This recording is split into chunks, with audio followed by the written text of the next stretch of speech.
Welcome to Universal Design Stories of Change.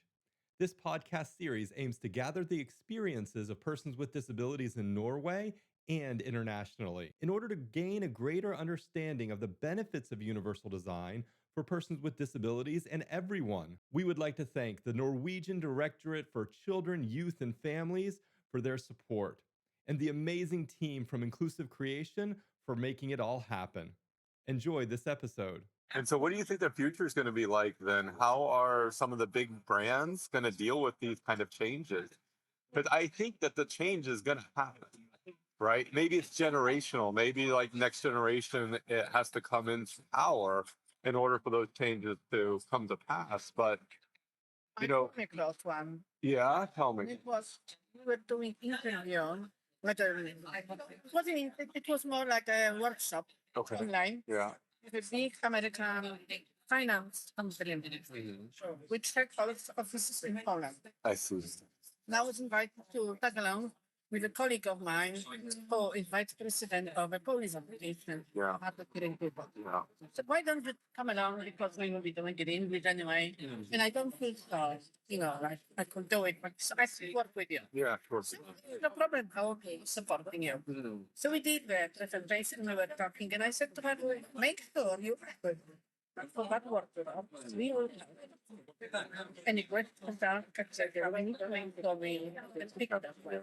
Oh yeah, she's done it. Even the Polish staff who was organizing this wasn't exactly sure, wasn't aware of what we asked for. Okay. It was enough, I think, we raised awareness. Yeah. And when we finally had the cups now, it was just amazing. Wow. Because it was amazing. It was really good.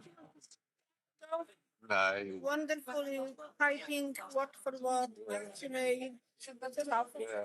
wording, everything. Oh my God. I asked him, excuse me, I'm always on the lookout. I brilliant customer. And you are, You're at the top. Oh, wow. and you don't have your contact. No, I'm employed.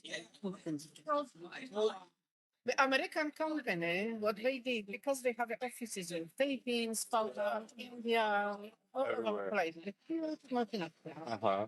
they had decided that instead of having hire capital, Yeah, like subcontracting or outsourcing. let's have them in-house. Why not? So they activity power way. Yeah, I guess. Like one or two or three are the teams. Yeah. But now it's about 2 and 3. Okay. And they, as soon as any sound, any whatever is asking, I need captioning. Yeah. Boom, you got it. Step with salon with interpretation. But do you think this should just be part of the cost of doing business? That if you're a large firm and you're going to operate in today's business market, then you should have, at the minimum, you should have a resource that you can hire in. But in this case, insourcing makes even more sense because you have that support of the whole time. You think this is the way things are going to go in the future? I hope it is the way, Yeah, but not for everyone. Awesome. So when it is a huge multinational, we can do it. of course. But it also takes a mindset. Yeah, And I think when it comes to America, yeah. when it comes to captioning and sign language, the mindset is different. Why? What do you mean by that? Don't get eyes wide open. Yeah, The moment I open my mouth and say, I need captioning, no problem. yeah. They're familiar. You guys, Europe is still kind of like why I don't know. or how. Interesting. What I find with Europe is even the quality of level of accessibility. Let's talk about just subtitling on television. Mhm. You've got audiovisual media serving directly, going on for quite a long time. Latest one is a little bit more but improved. This is an EU policy. Yeah. Taste. Okay. Requirements, 100% subtitling of yes, we've got the thresholds to meet, but out of 700 or something, channel, Yeah. we've got of 400 channels, I think, we've got 80 channels, 120. Wow. We had a important audiovisual with the direct stuff. Yeah. In Europe, there is not really, from my experience and understanding, exit quality requirement of what is the quality of access. Yeah. That we didn't have. Mm. So, even counseling, Mm. just communication support, we have two. Mm. Same as in the US. Mm. You've got the counselor, Yeah. and you've got Stephen, which is more like a note taking. Writing just general something of what we think. Yeah. The summary. Summary. Yeah. Like a summary. Sometimes they are very close to Mm. typing as much as we can. Yeah. We see it. Okay. We have a captioner, speech protect reporter, yeah, we call them. Mm. They are reporter. They always say that they are reporter. Okay. Report word for word. Yeah. Translate, write down, anything. No summary, just word for word. But electronic nowadays. Okay. Yeah. Summary, note taking. Yeah. Electronically. So you can be selling languages, watching the language interpreter in something. Yeah. With electronic note taker, it will give you the summary of what you done. So you have the refresher, you have your note, things like that. Now, in many countries in Europe, the note taker was seen as enough. I see. They weren't even bothering. Not Yeah. Do you see regional differences in Europe? In what way? I mean, I know you mentioned UK as the standard above, but in continental? where it was a lot of focus on the personal assistant. Yeah. So you request that you want the speech to text with you, interpreter, we call them, so the interpreters, and they come. Okay. Some are good, Yeah. but in majority, we are not able to follow the normal conversational speech. I see. So they have to give some summary only, Yeah. which of course is missing a lot of things. Yeah. In a high-level meetings, you can't have that. Not really. I mean, and if you're hearing so well and you only work idioms, we've just few words on how it works. That's one thing. But when you look at Central Europe, Poland, other countries in Europe, not to Europe, not much. No. Now, over 10 years, we have a speaker now developed and supporting people. Slowly improvements, Yeah. accessibility, still not very, not in the same way. And one of the biggest differences, what I am saying, is in the UK, we have Equality Act. And Equality Act requires you to be accessible Yeah. to whoever it is. Provide those accommodations. Yeah. Provide services. So, when I asked just some big questions last year at our Congress, Mm. I asked my German and Austrian colleagues, Yeah. you go to the court Mm. for whatever reason. You are a claimant or you are the defendant. And you need to be able to hear very well, like painted in the courtroom. Yeah. Like, I mean, this is your, Yeah. you know. are you going to get the hearing loops, for example? Uh-huh. Number one. This is probably yes. Mm. What about captioning? Mm. Can you request that you want the captioning? It's supported by captioning. No, you have to pay yourself. Really? Unless it was not the case in the UK. No. In the UK, as soon as any kind of talk is coming, Yeah. I have a right to request. But it's equitable. If I need captioning, I need captioning. Yeah. There's no question. It's to outsource it for me. Could you imagine having to provide your own accommodation like that? I mean, it seems so just ridiculous. I am seeing this, and that's why I'm trying to get the funding for the organization, have a staff, to keep pushing Yeah. the awareness and policy changes. Mm.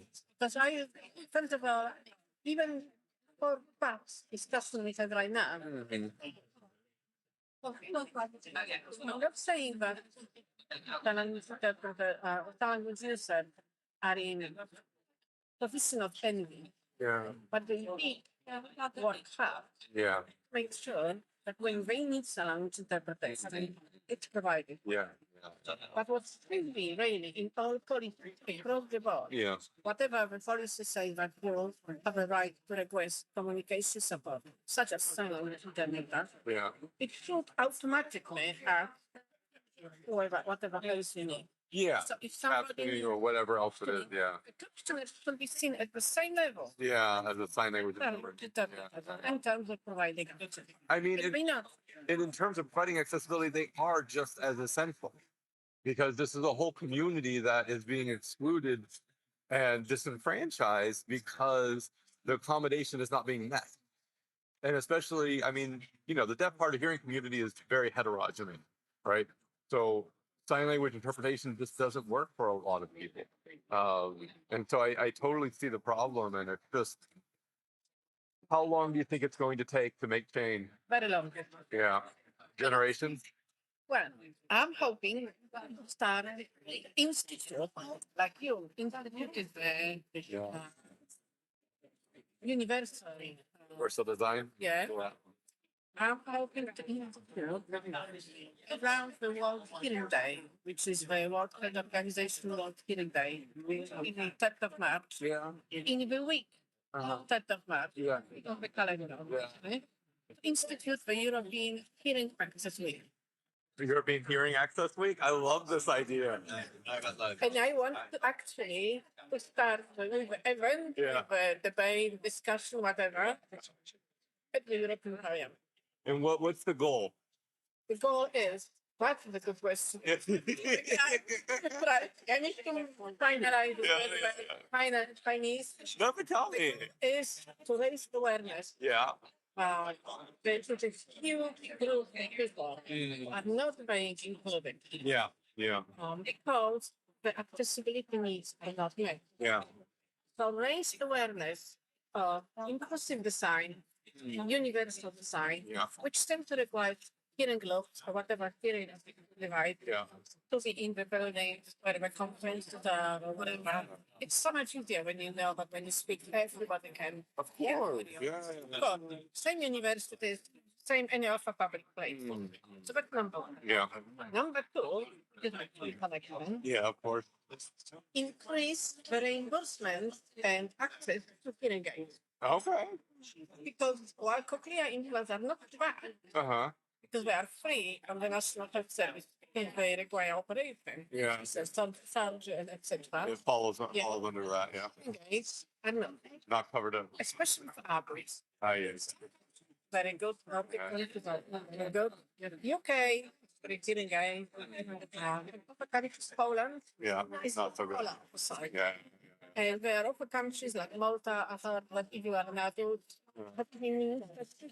I see. to be able to have a Yeah. So basically, if you can afford it, then you should be paying for it, kind of thing. Wow.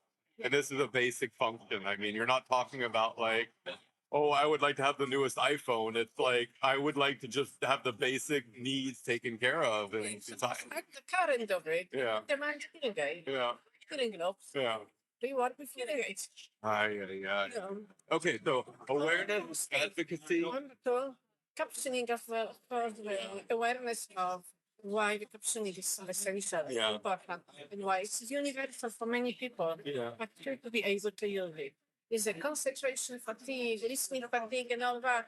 Everybody actually likes, even hearing people, I like likes following captions. absolutely. Because you get the information two ways. Yeah. Hearing And visually. Yeah. and that actually helps processing power as well. And what I hate is when the captioning is bad, because then I'm sitting there looking at the captioning and listening to what they're saying, and I'm sitting there thinking, I can't understand what's happening because the captions are not connected. They're either paraphrasing, putting things in different words, or they're missing whole sentences, paragraphs. Sometimes the capture just stops, and I'm like, they're still talking. And I don't see anything. It is frustrating for me. I can't imagine for somebody who's deaf or hard of hearing what it must be like to face So the backup, you can hear it. at least I can be like, oh, okay, that's what they're trying to say. Aye. There is another reason we're doing it. To help the community, ordinary people, to feel like they have a community. Yeah. Don't really realize. Yeah, I feel that. is bound by sign language. So they really have a very strong community. Yeah. Very, very, very good in advocating on their Strong rights. identity. We really love. Don't even know what is available. Don't even know what to ask for. Yeah. So that's kind of is true because when we say we need to have this thing, when we get people telling us, but nobody asks for it. Yeah. Because we even don't know. Do you think the lack of awareness is tied to shame? But Yeah. both. Yeah. Just not knowing. Yeah. Or just sometimes it's like, no, I have to say, how the people sometimes act like, I'm sorry I exist. Ah. Ay, ay, ay. Just don't want to make it worse. They see that as like their fault? Ah. Confidence is like really low. Yeah. And when you ask for something, when you get the response is dismissing your request, they don't want to do. They don't want to say. I have. And even if you say something is not working, Yeah. hey, hearing you it's not working. I came across situations when people would say to me, go and check your hearing aid. Because maybe your hearing aid is not switched on. It's As true, if you it's don't open. know. It's true, it's open for many, many people. They don't have the telecode switched on in the device. But I actually knew that it was working. Yeah. I said, no. Why when it's working? It's your system. So, we could talk all day and night. We really could, and I really appreciate you being so being you. I want you. I appreciate you being you. Mhm. It's important. The fact that you exist and that you're out there every day trying to make things work and work better for everybody is amazing. Thank you. You're welcome. And you haven't touched your Caesar salad.